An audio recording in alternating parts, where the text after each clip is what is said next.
Hello friends, welcome back to the new video guys and my YouTube channel. Today fam we are going to talk about guys eye care mode setting Tecno phone device, and today video title is how to disable guys eye care mode setting in a Tecno phone device.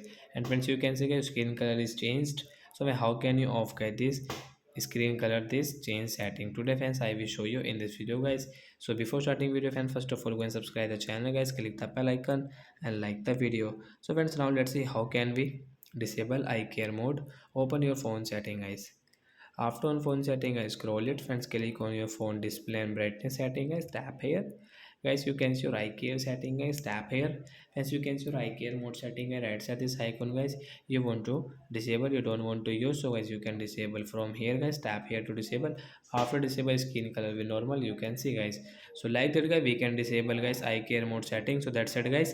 Thanks for watching the video guys. I hope friends you have understood how to disable eye care mode setting in Tecno phone device. So bye guys.